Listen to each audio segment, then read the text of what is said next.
Welcome to the Pat White Well, Show. the chances are pretty good you've heard about the F-15, that we recovered the folks who were inside the aircraft in some very, very unique manner. Now, when the F-15 was shot down in Iran, it was over in a kind of a mountainous area of Iran, high ridges, about 7,000 feet. The front seater, that's Dude 44A, as he was called. He punched out first, and he landed over near a village area, and the villagers helped him survive. They got him picked up real quick. But the problem was Dude 44B. That's the guy in the back seat, the pitter, the weapons systems officer. Well, he jumped out a little bit later and ended up over the ridge line. And like I said, these ridge lines are 7,000 feet tall. Well, first thing he did when he got out of his chute, he started running and hiding. That's what you do. That's your training. Training is get away, find the high ground, get yourself invisible so they can't find you. And that's what he did. He was injured. I guess he had a broken ankle, what I'm told. Other injuries there may be also that I don't know about. But the guy managed to get up this ridge and found himself a little cave, a crevice, if you will, to hide himself into. And there he hid. Now, he was there for a number of hours and finally took out his special radio. There are these special radios the air crews carry, and it sends up a signal, a burst that hits a satellite. Now, the satellite sends that back down to the good guys. They interpret it and say, aha, we know where he is, we found him. They found him in a general area. It's not pinpointed. Keep in mind, he's hiding in a crevice. So they send the satellites over. They send all sorts of things over to take a look at him, even infrared things, trying to find the guy because they know kind of where he is, but not exactly where he is because, well, the satellites can't see it. And the infrared people, well, they ain't seeing anything either because the guy's under rocks. Doesn't transmit. So what did they use? Something that has been top secret for a number of years. I mean, a number of years. It was designed by Lockheed Martin out there in the Skunk Works, and they designed some really top-end stuff that's really highly classified. Wasn't even released, the fact that it existed until earlier this month. It's the Ghost Murmur. That's what it's called. It's a quantum technology. It's real high-tech stuff, but what it can do, it can find someone by their heartbeat. Yeah, you're going, what? What do you mean find by their heartbeat? Your heartbeat, every time it beats, that's an electrical current. It's like one muscle, another muscle. It's actually a mini current. Now, doctors, they can hear it when they put a scope on you, put instruments on you. They can hear what's going on. It's your heartbeat working, but it's an electrical charge, Mother Nature working. But this new toy, this Ghost Murmur, can find somebody's heartbeat and see it from 65 kilometers away. That's about 40 miles. It doesn't matter if you're in rock. It doesn't matter. It's going to find it. Now, because this guy is out in the middle of nowhere, one heartbeat, middle of nowhere, easier to find. And once they found him, they said, aha, let's send in folks to get him. And they did. Took a couple of C-130s loaded down with helicopters. You say, what, helicopters on C-130s? Oh, yeah. These are little ones. They're the MH-6s. They're called the Little Bird. Now, they call them also the Killer Egg because they're a small two-man helicopter, very small, weigh about 1,600 pounds. That's all they weigh. They can carry a number of other people. They're very vicious. They can be armed with Hellfire rockets, Stingers, rockets, nasty stuff, even a 50 cal. Yep, they can even do that all on one little platform. It is a very nasty little bird. That's why they call it the Killer Egg. Well, they took him off the C-130s that they brought in, and they got them all set up, and they start flying around there looking for the guy. And once they find Dude 44B, they go, aha, we found him. Then they brought in another helicopter. And this is a very nice helicopter where they were dropping SEAL Team 6. Remember the guys who did Bin Laden? Same folks. SEAL Team 6, Delta Force, all these guys come in. They had the Air Force people, the Army people, the Night Stalkers, they call them. They're flying the helicopters. They're bad guys. These are all bad guys. Unfortunately, the Iranians kind of knew what was going on. They figured it out and sent the troops up both sides of the ridge to attack and get that man because they wanted him badly because he'd be a great little prize to work with for negotiation. But because the SEAL team and everybody else had the high ground, they're shooting down. So what'd they do? Well, the little birds start flying around, launching stuff, and then they bring in an A-10. the Warthog. The Hog comes in and starts using its 30 caliber gun, machine gun, if you will, high-speed machine gun, and started killing all the people all over the place.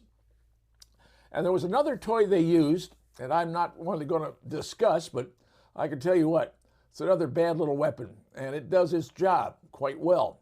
But the big thing was they eradicated the Iranian force. They ratted those people, got them dead. Pretty much so, cleaned everybody out, got the guy out, got him taken out, and put him back on an aircraft, got him out of there. And, well, both the guys, both 44 Dude A and B, are now at Randstuhl in Germany being, well, fixed up, and they're going to be fine. So now you know what was going on. A special new tool that nobody knew about, but now most people do. It's a quantum technology. It's called the Ghost Murmur, and they can see and identify your heart from as much as 40 miles away, and you could be under rock. Doesn't matter who you are, they'll find you, because this thing can do it. It's all high-tech stuff. They're using synthetic diamonds, all sorts of things, quantum mechanics. And the other thing you're saying, well, wait a minute. By the way, at the end, didn't they blow up the 130s that brought all these little birds in? Yeah, they did. Blew them up. Because those 130s had a whole lot of equipment on it, top secret stuff to run the equipment, especially the quantum technology they were working with. That's all top secret stuff.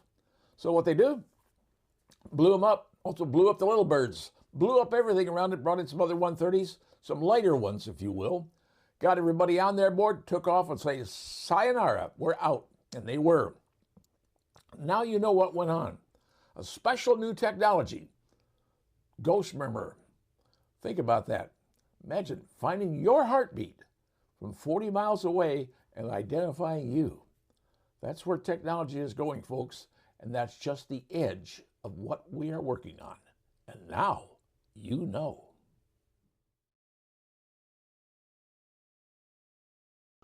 Well, if you don't mind my departing from my usual editorial stance, I'd like to talk to you about something coming up next Thursday. It's a debate, and I don't want to call it a debate because it's not really that. They're calling it a town hall meeting. But it's a very important meeting because probably the biggest election situation going on this year in Allen County, Indiana, is the state Senate race. This Senate race pits off Liz Brown. She's been a senator since Tom Weiss retired. I think it was around 2014, 2015. She's been the state senator taking over Tom's spot. Now, Tom and I have known each other for many years. We served together in the Air Guard. No, Liz, just a tad, because my daughter and her daughter went to high school together, but that was many years ago. Darren Vaught, well, that's their competitor. That's who she's going against. Darren is school board for the Northwest Allen County School District.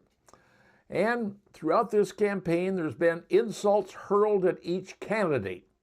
Some by different organizations, some by the candidates. It's been a fight. It's been a big fight to see where it's going to go and what's going to happen in the primary.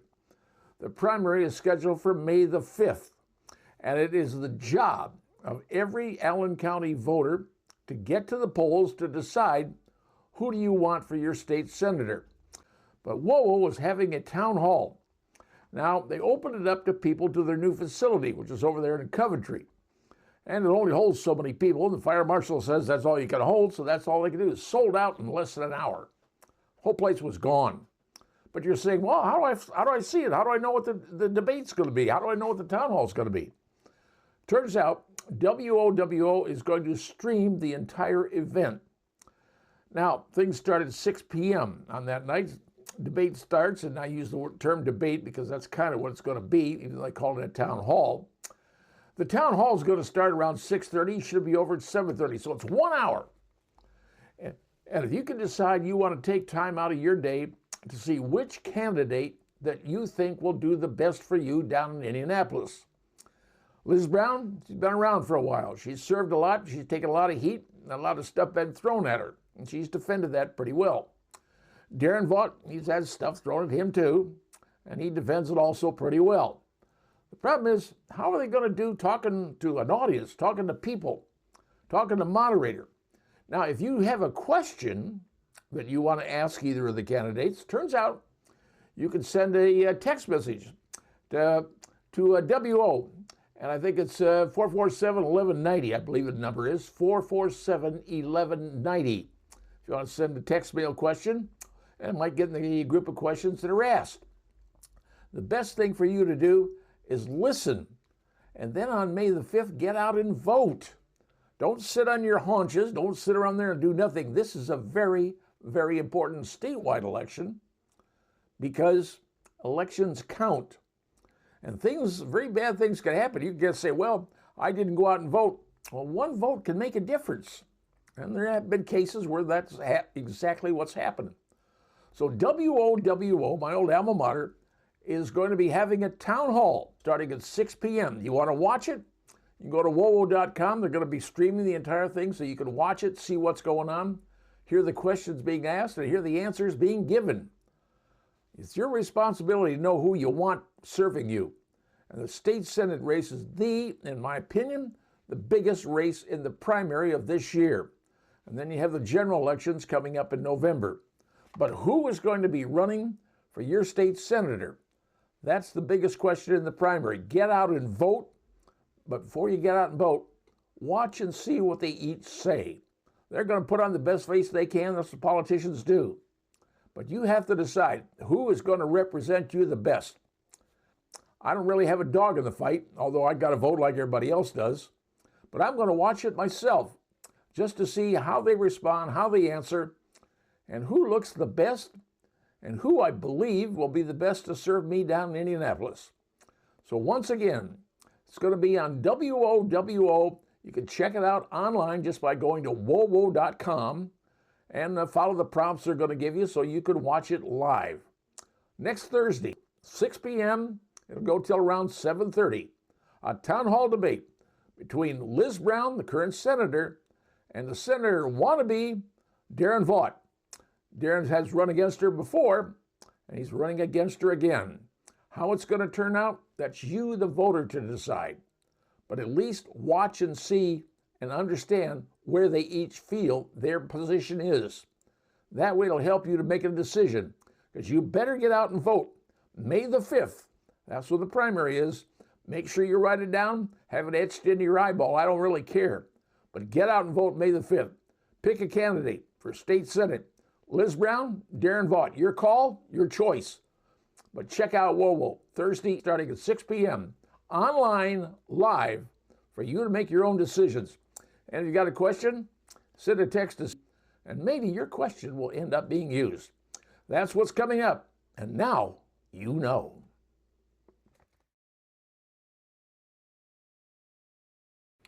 Well, I have good news for Hoosiers. And we don't get good news very often, but this one you might kind of like. The governor of Indiana, Mike Braun, has just said he's going to institute for 30 days. That's 30 days, I guess, starting today.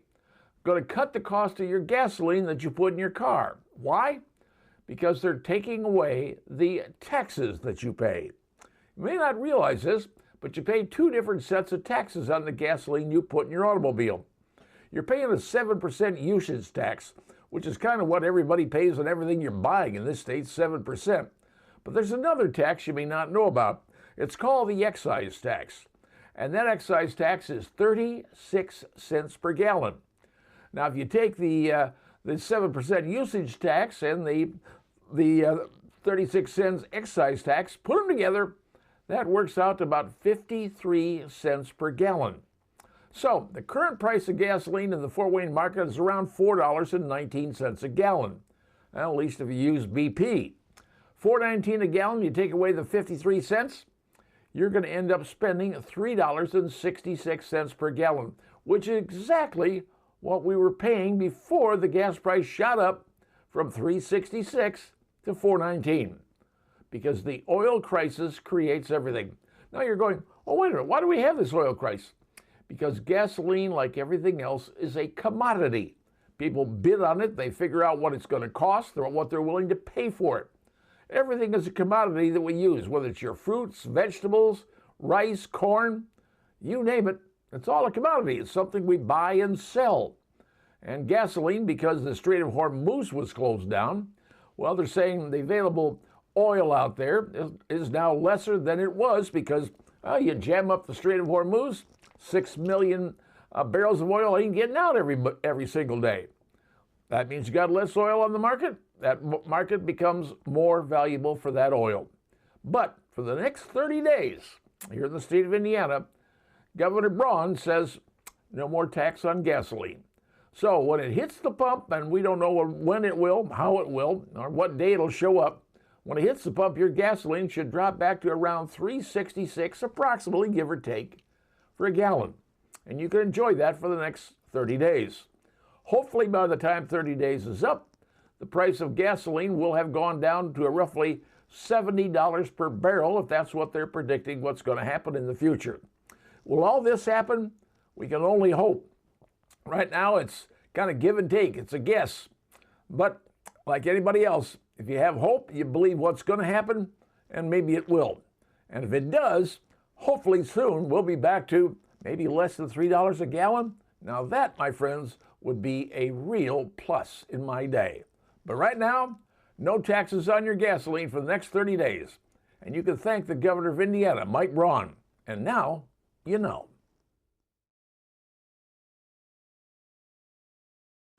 Well, according to the U.S. Census Bureau, Allen County is growing at a phenomenal rate.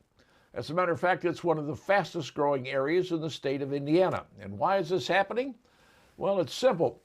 Big studies have indicated that Fort Wayne is one of the most affordable places to live in the United States. As a matter of fact, it's the number 2 location behind Laredo, Texas. So what's happening with growth? People moving in, people are building houses. And it turns out that if you live in the Huntertown area, things are about to happen in your neck of the woods that maybe you will like. And here's the information.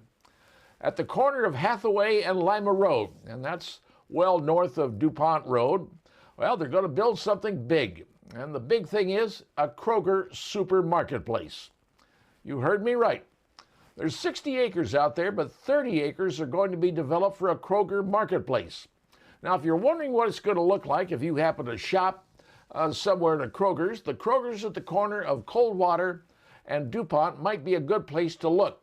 Take a look at that Kroger's. There's a big Kroger's there, and then there's a whole lot of additional commercial development, including everything from bakeries to meat stores to hardware stores to laundry, dry cleaners, you name it.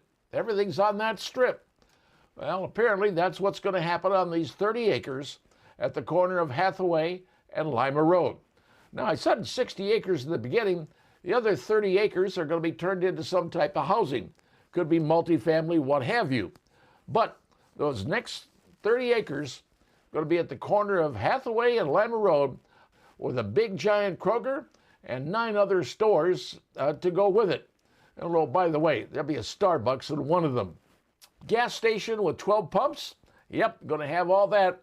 So if you're tired of coming into the city of Fort Wayne for shopping, you live in Huntertown, pretty soon, can't give you a date, right now May 14th, they have to go for a hearing, but pretty soon you might see ground broken for that new Super Kroger and an entire strip shop center right there at the corner of Hathaway and Lima Road. Progress is coming, folks, because we're growing and we're growing fast. And when you grow, you got to have people and you got to have services for those people. And now you know what's going on in Huntertown. And that's the name of that story. And now you know. Well, there's a brand new lawsuit scam you might want to get in on, or you or your family or somebody you know, or maybe even your kids. And this is a new one. That's actually pretty good the way they're working the thing. I just saw an advertisement from a company called Sellinger Law Offices, PA. Check out their phone number. They're down there in Broward County, Florida, in the southern part of Florida. And hey, they're working a pretty good deal down there. Maybe they got a good deal going. But here's the lawsuit. If you or your child or some family member is addicted to the internet, now, according to this law firm, you in fact can sue. Bring a lawsuit. That's right. All you have to do is go onto their website, fill out their application. You can see that.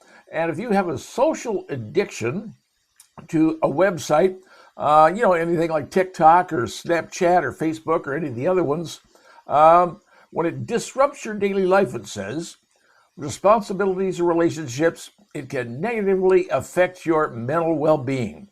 And they're saying, hey, you can sue.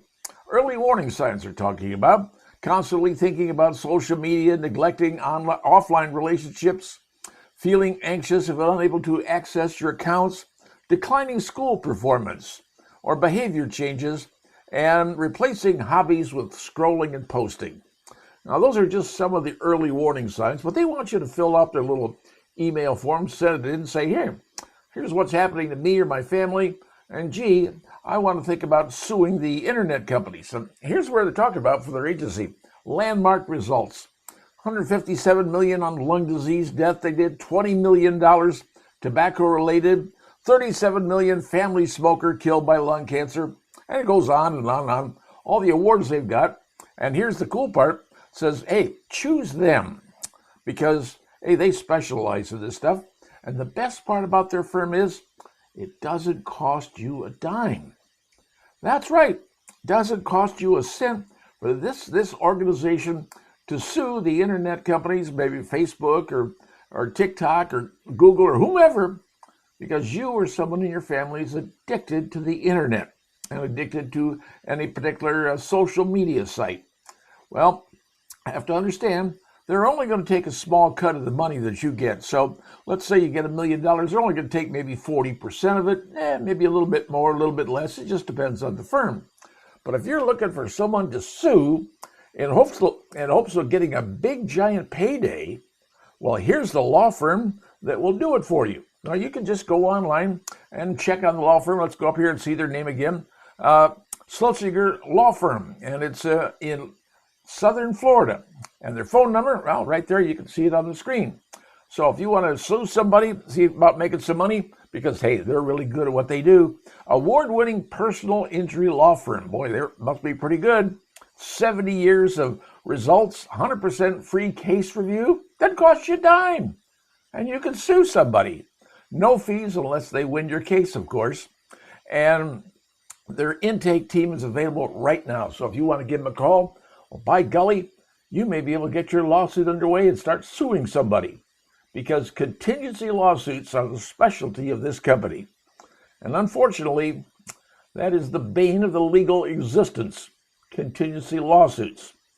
I think that the only thing that bothers me more than Hoyer's advertising, that's pharmaceutical advertising. Because everything you see on television today is now either some lawyer advertising or some pharmaceutical company advertising. If both of those were prohibited from advertising like tobacco is prohibited from advertising, maybe the world would be a better place. Maybe we'd get along a lot better. Maybe we wouldn't be asking our doctors for all kinds of prescriptions for this or that. That's just my personal opinion.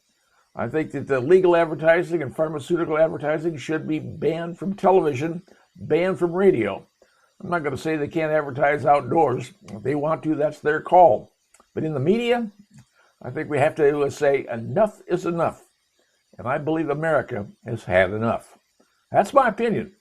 And now, you know. You know, there's a lot of things going on in the United States right now, but there is a big court case going on in the state of Washington on the West Coast.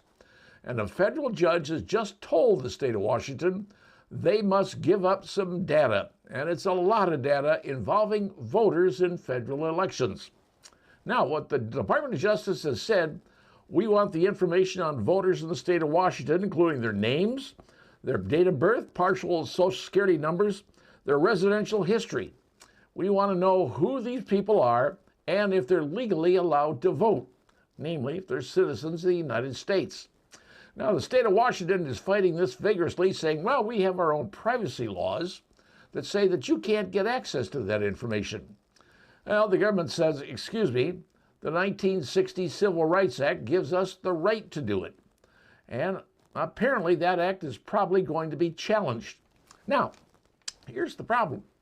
Washington says who votes and who they are and what individuals are voting is none of the federal government's business. However, when we're dealing with a federal election, namely the President of the United States, there's something the federal government says they have the right to know who is voting and who is a citizen. And if you've got people who aren't citizens voting, well, they must be stricken from the rolls. Now you're saying, well, that's just going on in Washington State. That's not a big deal. Actually, it's bigger than you think, because Washington State is only one state. There's about 12 other states that are having the same issue going on about giving up their data involving the people in their state who are voting. The states are fighting to say, nope, we aren't giving you the information, and the federal government, through this federal judge, has said, yes, you have to. And the law says, 1960 Civil Rights Act, you got to give the government the information to prove the people voting in a federal election are U.S. citizens. Where's this thing going to go? Well, the state of Washington has until May the 12th to respond, to see if they can't get something done by some little loophole or whatever it is in the law, figuring they could get the case dismissed. That's what they want. If it isn't dismissed and it continues forward, it could go to the Court of Appeals and then ultimately the United States Supreme Court. What's on the line? The 1960 Civil Rights Act, and whether the federal government can determine and find out who is voting in federal elections, and that information should be given to the feds so they can make sure everyone voting is an American citizen. That's what's going on in the world of the legal issues, and now you know. Well, let's be honest, folks. The state of Indiana, better known as the Hoosier State, is without a doubt one of the most unusual and incredible states in the entire United States. And I say that not because I was born in Indiana. Heck, I'm a Texas boy, but I've lived here in the state of Indiana for over 50 years. And here's what I've learned about Indiana. Here in Indiana, a tenderloin better be as big as a hubcap, and that's the way we like it. We love our sweet corn sold by the side of the road. We love biscuits and gravy. And here in Indiana, Coke is called pop. That's what we call it. And we know what a Hoosier is in the state of Indiana when someone asks us. And when we drive in Indiana, we drive on the interstates and everybody says, watch out for deer. That's a standard terminology in Indiana. And when you talk about racing in the state of Indiana, we know that means the Indy 500, folks. And we also call it mellow yellow, just in case you were wondering. And here's something else to think about.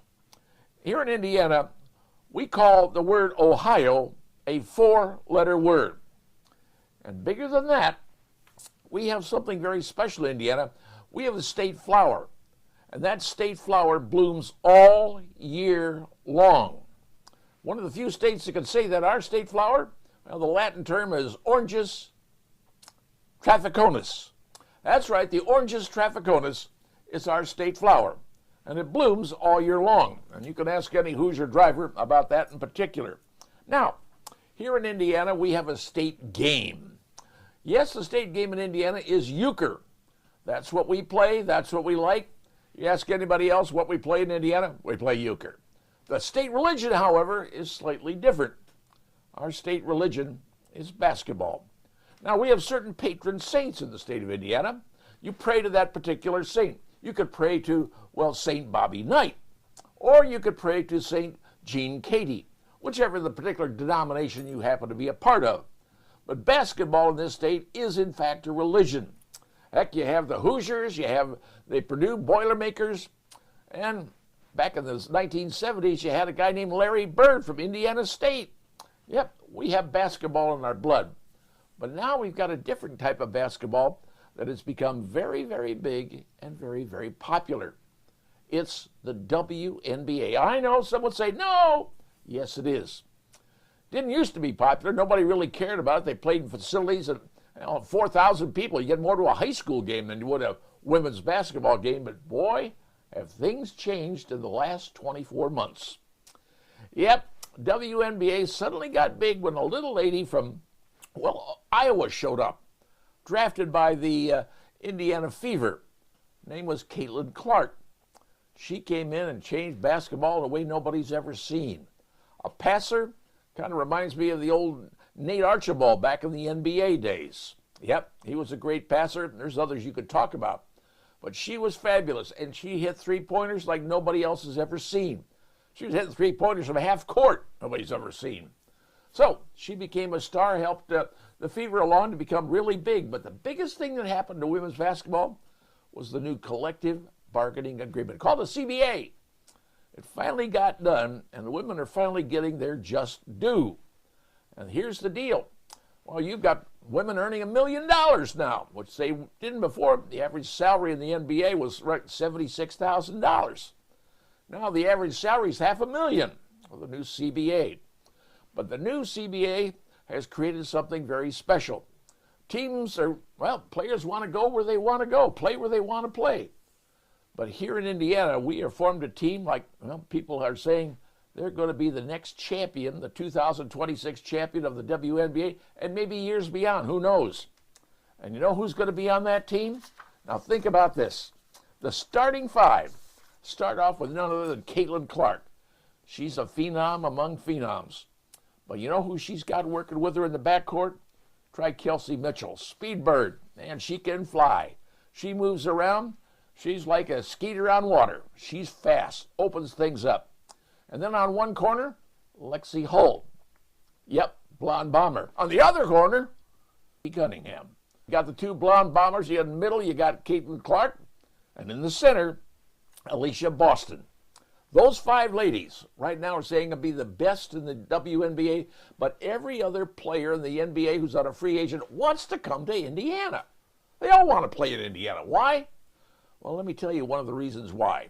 One, 39 of their 44 games this coming season is going to be played in NBA arenas, the big houses. 39 out of 44 games. And they're traveling style, folks.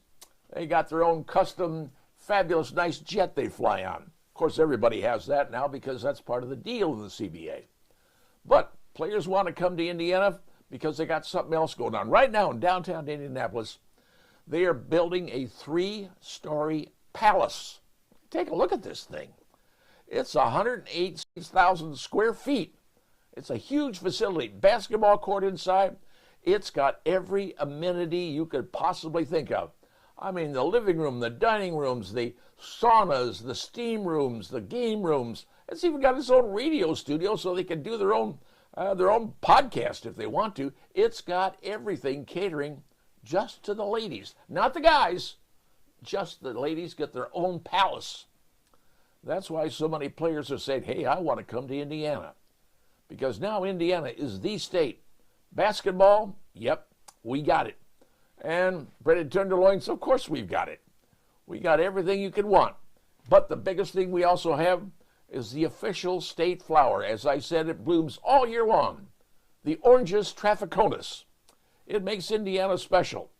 And it makes us all Hoosiers. Even me. And now, you know.